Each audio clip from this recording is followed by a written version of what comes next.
사사 입단은 이제 이스라엘의 하나님이 또 세우신 새로운 사사이긴 한데, 입다의 경우는 조금 특별합니다. 그 앞에 사사들은 다 하나님이 직접 찾아가서 그에게 사명을 주시고 그로 말미암아서 한 사람의 사사가 나타나는 것을 봅니다. 그런데 이 입다의 경우에서부터 무언가 조금 달라집니다. 이 입다는 하나님이 입다를 부르신 것이 아니라 그 길르앗 족속의 그 장로들이 입다를 불러다가 또 그들의 머리로 삼고 하는 장면들이 나옵니다. 그래서 이 부분부터 무엇이 잘못되었는지를 우리가 조금 더 살펴볼 필요가 있습니다. 입다의 족속은 길르앗 족속입니다. 길르앗 족속은 어디서부터 비롯되었냐면, 여러분 요셉의 두 아들 있죠. 므낫세와 에브라임. 그런데 야곱이 축복할 때 누구에게 더 큰 복을 내렸습니까? 둘째에게 오른손을 얹어서 에브라임 지파를 더 이렇게 축복했습니다. 근데 실제로는 므낫세 지파가 더 컸어요. 이 가나안 땅에 들어와서 할 때 므낫세 지파가 더 컸는데, 리더들은 에브라임 지파에서 많이 나옵니다. 여자 사사 드보라도 그랬고요. 또 나중에 또 사무엘도 또 그 에브라임 지파였던 것을 봅니다.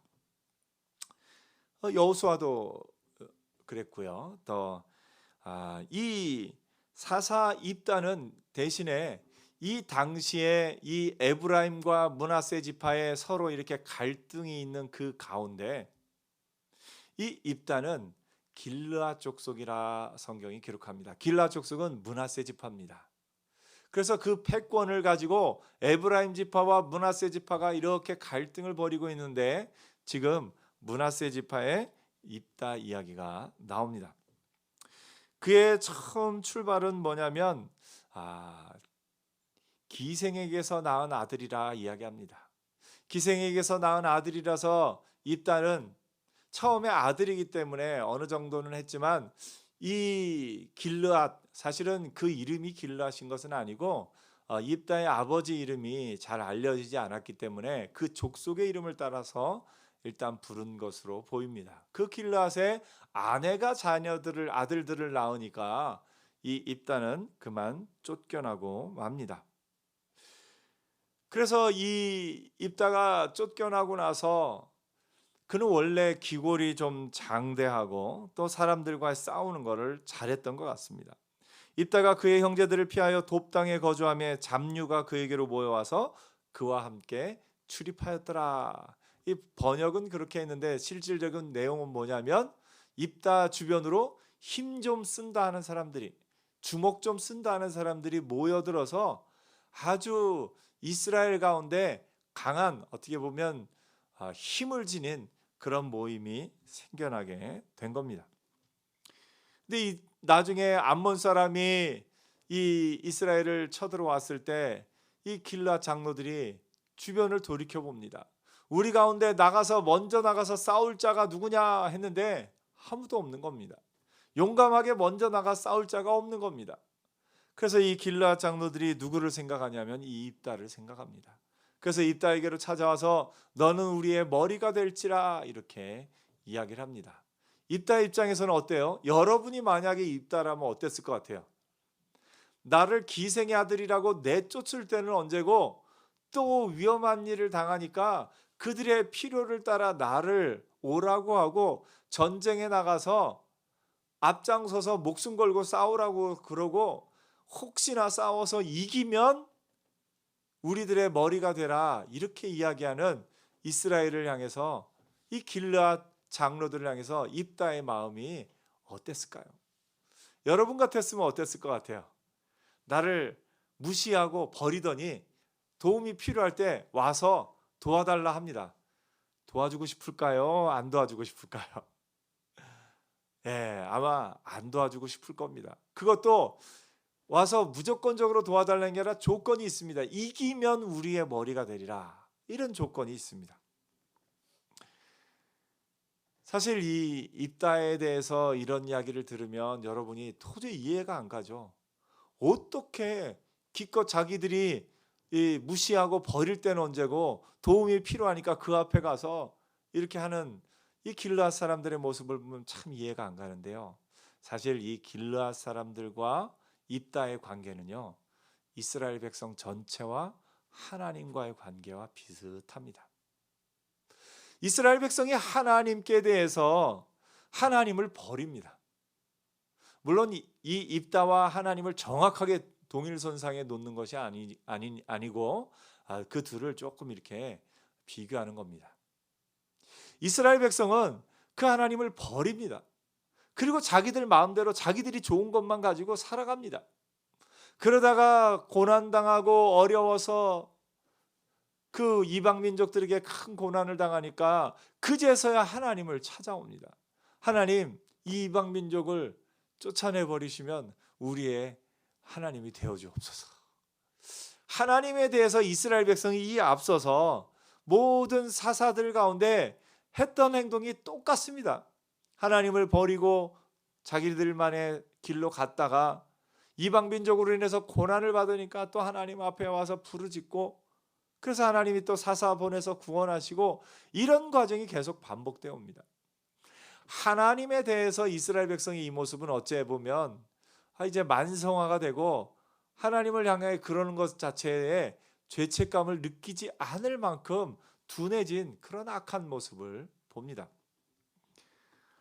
근데 그거를 입다에 대해서 한번 대입을 시켜보니까 이 이야기를 듣는 사람들이 하나님에 대해 반역한 이스라엘 모습 보면 아니 어떻게 그럴 수가 있어 하면서 자신들의 개인적인 삶과는 좀 어떤 감정과는 조금 동떨어진 그렇게 이야기를 듣습니다. 그러다가 입다 이야기를 들으면 어떻게 될까요? 흥분하는 겁니다.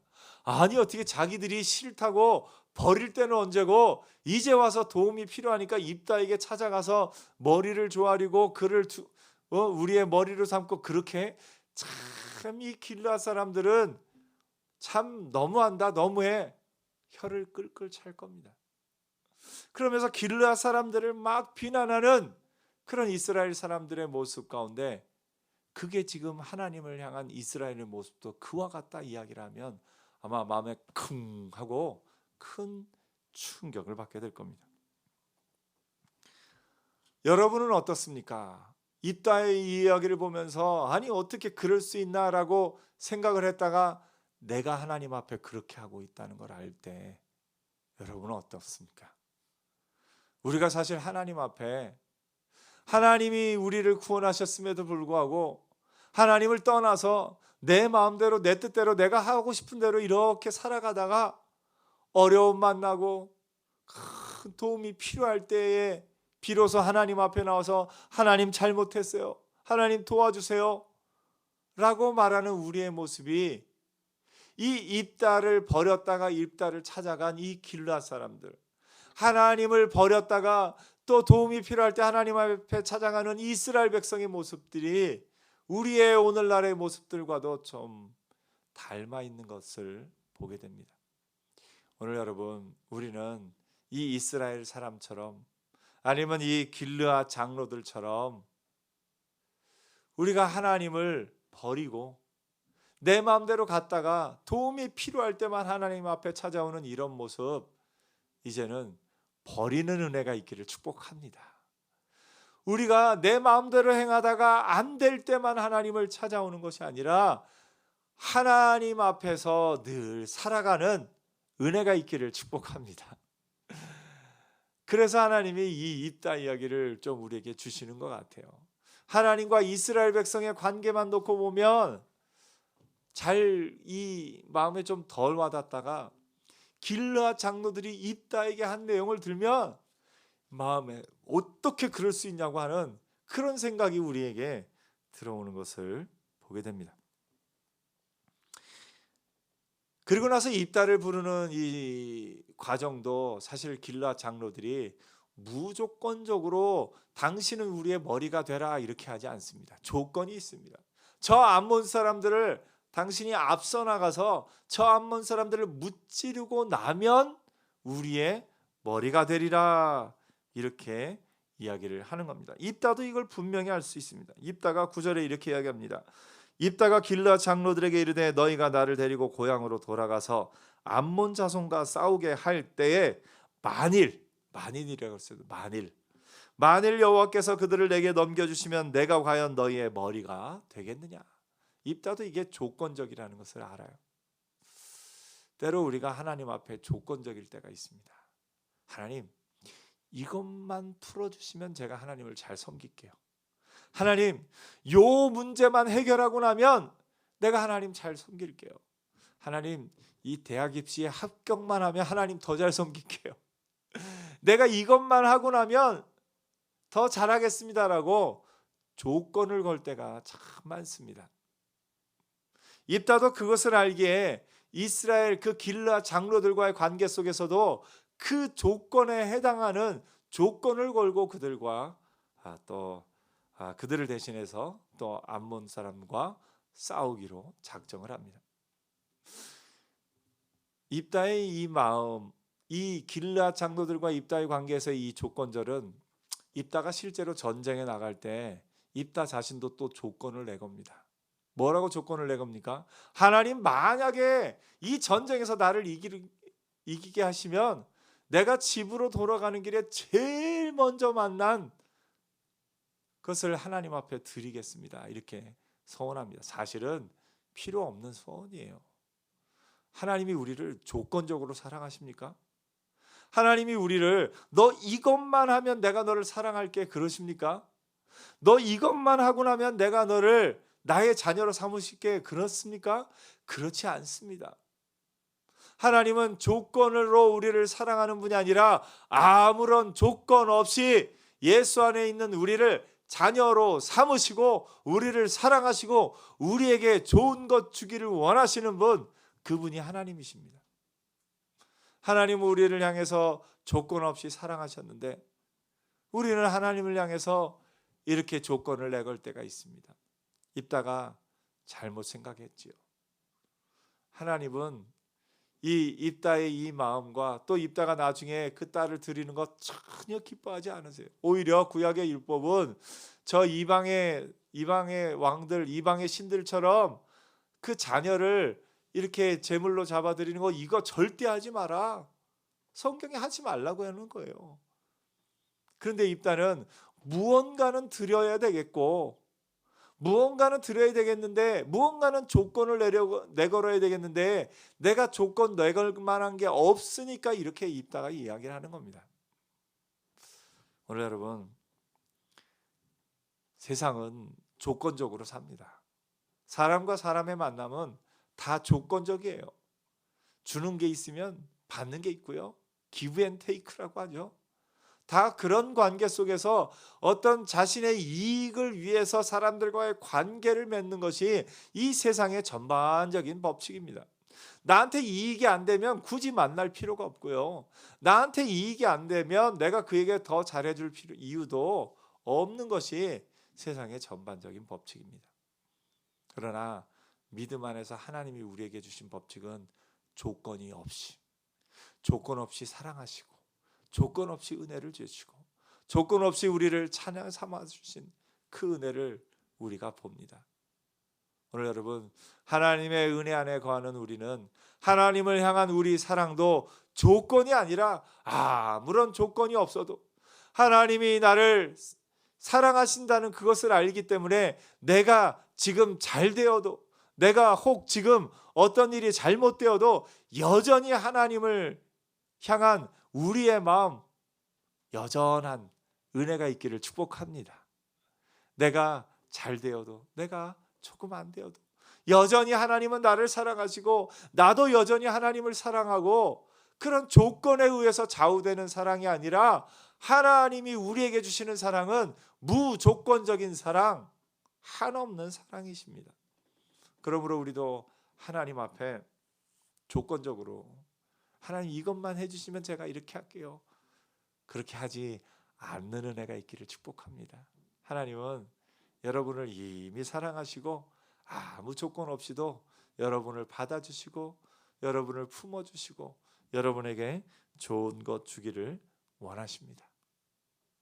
오늘 입다는 길르앗 장로들이 입다에게 이 조건을 내걸었고 입다도 이 조건 아래에 받아들였고 입다 그 자신도 그런 것에 익숙해져 있어서 전쟁에 나갈 때 하나님을 향해서 하나님이 원하시도 않고 하나님이 요구하시도 않았는데 자기 스스로 조건을 내걸었다가 그것으로 말미암아 자기 마음에 큰 아픔을 겪는 이 입다의 상황을 봅니다. 오늘 여러분, 하나님과 우리의 관계 가운데는 이런 조건이 없다는 거 늘 기억하며 사는 은혜가 있기를 축복합니다. 입다가 길르앗 장로들과 함께 가서 그들이 입다를 머리로 삼으니까 입다가 이제 그렇게 하기로 하고 이제 전쟁에 나갈 준비를 합니다. 입다가 자신의 이제 머리가 되었음을 먼저 사람들 앞에 확증하고 알리고 그 일들을 진행하기 위해서 사자들을 보내어 암몬 왕에게 보냅니다. 너희가 무슨 상관이 있기에 내 땅을 치러내게 왔느냐. 내 땅이라고 표현합니다. 지금 이 땅은 어디냐면 요단강이 이렇게 가운데 흐르고 있고 요단강 이쪽에 이스라엘이 있습니다. 그리고 이스라엘이 이 요단강을 건너오기 전에 가나안 땅으로 들어오기 전에 지냈던 그 지역이 있습니다. 바로 그 지역, 므낫세 반지파가 살고 있는 그 지역입니다. 길르앗 땅입니다. 너희가 어찌하여 내 땅을 치러 왔느냐. 입다가 사자들을 보내어 얘기합니다.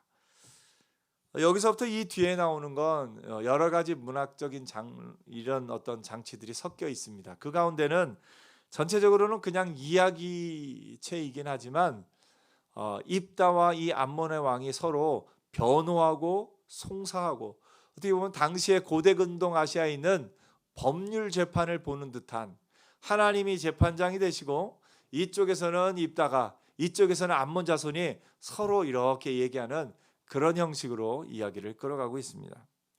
먼저 입다가 얘기합니다. 여기는 내 땅입니다. 이야기를 합니다. 그랬더니 암몬 자손의 왕이 입다에게 이렇게 대답합니다. 이스라엘이 애굽에서 올라올 때 아르논에서부터 야복과 요단까지 내 땅을 점령했기 때문이니 이제 그것을 평화롭게 돌려달라. 무슨 얘기입니까? 이게 왜 네 땅이냐? 이거는 암몬의 땅이다.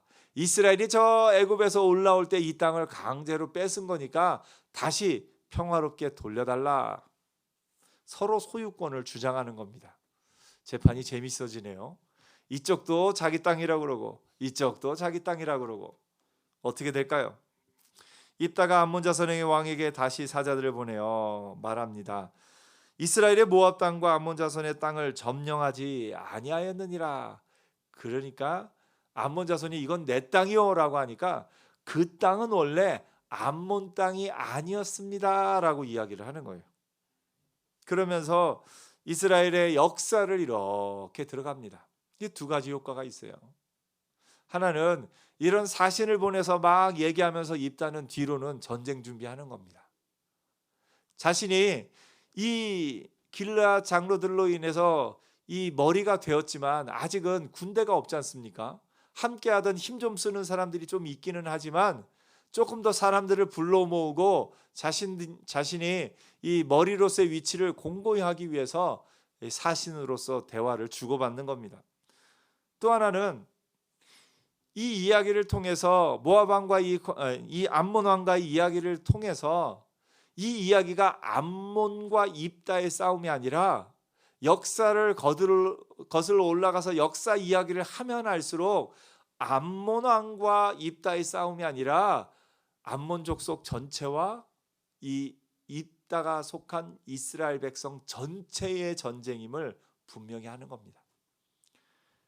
이것도 입다가 어떻게 보면 자신에게 이런 어떤 전략이 있었던 것을 봅니다.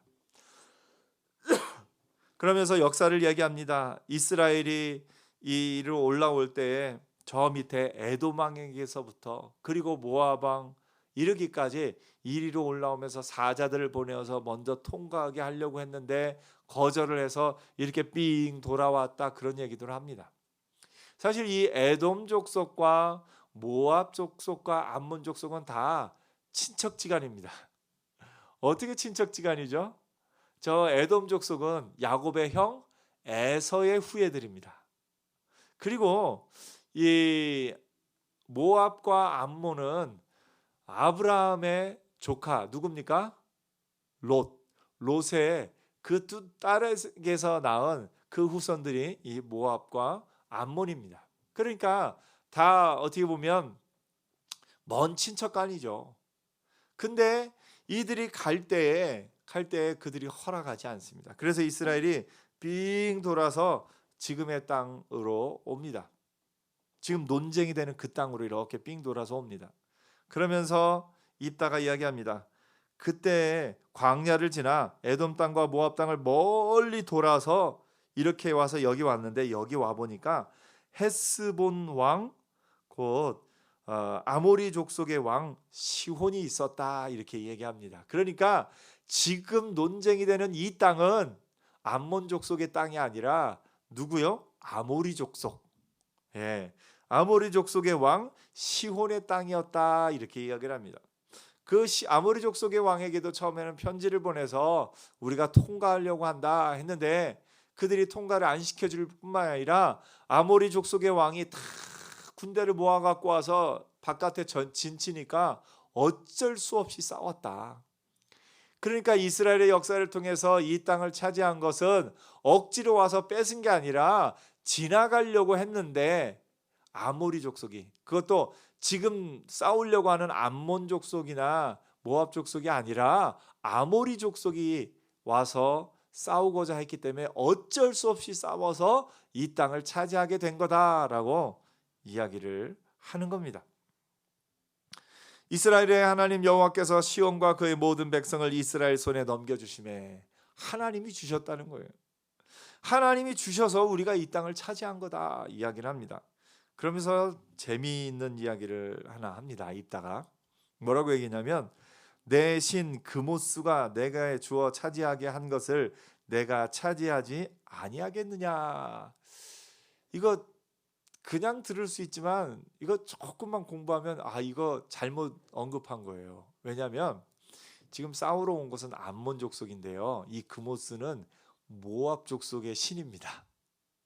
모압 족속의 신 그모스를 언급한 거예요. 암몬 족속의 신은 저 몰렉이라고 해요. 그래서 이 전혀 다른 모압 족속의 신을 언급하는 겁니다. 그러면서 내 신 그모스가 내게 주어 차지하게 한 것을 내가 차지하지 아니하겠느냐, 이렇게 이야기를 합니다. 잘못 알아서 그랬을까요? 왜 그랬을까요? 그 뒤를 보면 답이 나옵니다. 뒤를 보면 이제 내가 모압 왕 십볼의 아들 발락보다 더 나은 것이 무엇이 있느냐, 이렇게 이야기합니다. 지금 보니까 모압 왕 얘기를 하네요. 아까 앞에서도 이렇게 에돔 족속과 모압 족속 얘기까지만 해요. 암몬 족속 얘기는 안 해요. 그러니까 모압 족속 얘기를 계속 하는 겁니다. 암몬 사람의 자존심을 조금 건드리고 있는 거예요. 그때 이 모압 족속 왕 발락이 뭘 했냐면, 발람 선지자를 불러다가 이스라엘을 저주하려고 발람 선지자를 불렀는데, 이 발람이 그 나귀를 타고 오다가 여호와의 사자가 앞에 서 있고 뭐 이런 나귀가 멈춰서고 막 그런 일들이 있었잖아요. 그리고 나서 결론적으로는 이 발람 선지자가 이스라엘을 축복합니다. 저주하라고 불렀는데 축복할 수밖에 없었어요. 그러니까 발락은 정말 아무것도 아닌 그런 어떤 것이 되었죠. 그러면서 이야기합니다. 내가 모압 왕 십볼의 아들 발락보다 나은 것이 무엇이 있느냐. 이제 보니까 이 앞에 그모스를 언급한 것도, 이 모압의 신을 언급한 것도, 그리고 그 앞에 이야기 가운데 암몬 족속의 얘기는 없고 모압에 대한 얘기만 쭉 있는 것을 보아서 지금 이 입다가 암몬 자손의 그 심기를 살살살살 건드리고 있는 겁니다. 건드리고 있어서 그 얘기를 하는 겁니다. 마지막으로 입다가 한 번 더 이야기합니다. 이스라엘이 여기에 모든 성읍에 거주한 지 벌써 300년이 됐다. 그 옛날 여호수아가 이 요단강을 건너온 그때로부터 지금 300년이나 지났는데 다시 달라고 하니 그 무슨 얘기냐 하면서 이야기를 합니다. 그러면서 그 둘의 소송이 계속 왔다 갔다 하는 중에 결국 재판장이신 하나님 앞에 이야기를 합니다.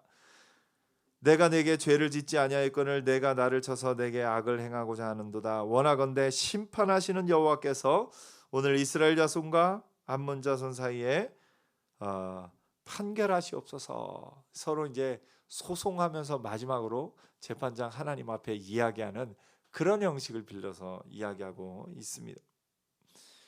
그러니까 암몬 자손이 막 화가 나는 거예요.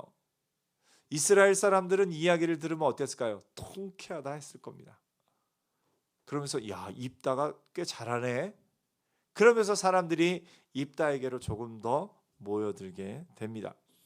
그때 하나님의 영이 길앗 그 입다에게 임하심에 입다가 사람들을 다 불러 모아서 암몬 자손에게로 나가서 그들을 이깁니다. 사실 아무 조건 없이 나가도 하나님이 이기게 하셨을 텐데 입다가 그만 하나님 앞에 조건을 내길고 누구든지 내 집문에 나와서 나를 영접하는 그는 여호와께 돌릴 것이니 이런 잘못된 조건을 내걸게 됩니다. 그로 말미암아 입다의 딸이 희생되고 맙니다. 오늘 여러분 이 입다와 길르앗 장로들의 이야기를 보면서 길르앗 장로들이 필요 없을 때는 입다를 내쳤다가 필요할 때는 입다에 가서 머리를 조아리고 우리의 머리가 되어 주옵소서 하는 모습을 보면서 우리 모습 가운데 이스라엘 백성이 하나님 앞에 그랬던 것처럼 혹시 우리가 내가 도움이 필요 없을 때는 내 마음대로 막 살다가 도움이 필요할 때만 하나님 앞에 나와서 하나님 도와주십시오 하는 그런 모습이 우리에게 혹이 있지는 않은지 돌아보면서 하나님 앞에서 늘 하나님을 기뻐하며 하나님의 은혜 안에서 하나님의 자녀로서 하나님의 말씀 안에 거하는 저와 여러분 되기를 축복합니다. 또 하나 이 전쟁에 나갈 때 또 입다가 길르앗 장로들의 우두머리 되는 것과 입다가 전쟁에 나가는 모든 것 가운데 서로가 서로에게 조건을 내겁니다. 이렇게 되면 이렇게 할 거다. 이렇게 되면 이렇게 할 거다. 그러면서 조건을 내걸고 그 조건 아래에서 모든 일들이 움직여지는 것을 봅니다. 하나님은 그런 분 아니셔요. 하나님은 우리에게 조건을 내걸어서 네가 얼마만큼 어떤 일을 해내면 내가 너를 사랑하겠노라 안 그러셔요. 아무것 하지 않아도 여전히 나를 사랑하는 하나님이 계십니다. 하나님의 사랑은 조건적인 사랑이 아니라 아무 조건 없이 나를 사랑하는 그 사랑인 줄 믿습니다. 오늘 이스라엘은 점점 타락해가는 가운데 하나님을 향한 그들의 신뢰를 점점 잊어버리고 이제는 하나님마저도 자신들과의 관계에 있어서 조건적으로 입다를 자신들이 세울 때도 조건을 내걸어서 입다를 세우고 입다도 전쟁에 나갈 때 어떤 조건을 내걸어서 하나님 앞에 세우고 나가는 것을 봅니다. 오늘 여러분 하나님은 조건적으로 행동하는 분이 아니라 무조건적으로 여러분을 사랑하시는 분입니다. 그래서 내가 때로 잘 살고 있을 때 하나님이 나를 사랑하시겠다 이런 생각이 드는 거 마찬가지로 조금 못 살고 있어도 하나님은 여전히 나를 사랑하시지 그 마음으로 사는 은혜가 있기를 축복합니다. 우리가 너무 조건적인 것에 익숙해져 있어서 하나님 앞에서 가끔 그래요. 하나님 앞에서 내가 그래도 열심히 하고 뭔가 예배도 잘 나오고 또 하나님 앞에 기도도 하고 말씀도 읽고 그럴 때는 하나님 나 정말 사랑하시겠지 이런 마음이 들다가 실수해서 또 거짓을 말하기도 하고 잘못하기도 하고 또 그것으로 말미암아 연약 가운데 있을 때는 하나님은 이런 나를 사랑하지 않으실 거야 하면서 좌절하는 그런 조건적으로 하나님을 바라보는 우리의 마음이 있는 것을 봅니다. 오늘 여러분 그 마음 시간 다 내려놓고 하나님은 우리를 어떻게 사랑하셔요? 무조건적으로 사랑하셔요. 내가 열심히 살고 잘하고 있을 때만 나를 사랑하시는 것이 아니라 내가 혹 연약하여 넘어져 있을 때, 쓰러져 있을 때, 부족할 때, 그런 때도 여전히 나를 사랑하시는 그 하나님을 바라보는 은혜가 있기를 축복합니다. 하나님은 딱 한 가지, 내가 아무 조건 없이 너를 사랑하니 너는 그 사랑을 받아라, 받아들여라, 받아들이고 내 백성, 나의 자녀로 살아라. 하나님은 원하고 계세요. 우리가 실수해서 잘못해서 하나님 앞에 나와서 하나님 잘못했어요 말하면 하나님 뭐라고 말하실까요? 어이구, 그걸 지난번에 실수하고 또 실수하냐? 이렇게 말씀하는 분이 하나님이 아니시라. 우리가 하나님 잘못했어요 하고 나오면 하나님은 인자한 목소리로 그래, 지금부터 잘하면 돼. 그래, 지금부터 잘하면 돼. 그것이 하나님의 마음인 것을 봅니다. 오늘 나를 아무 조건 없이 사랑하시는 그 하나님의 은혜 안에, 그 하나님의 사랑 안에 푹 잠기는 복된 한 주간 되기를 축복합니다. 기도하겠습니다.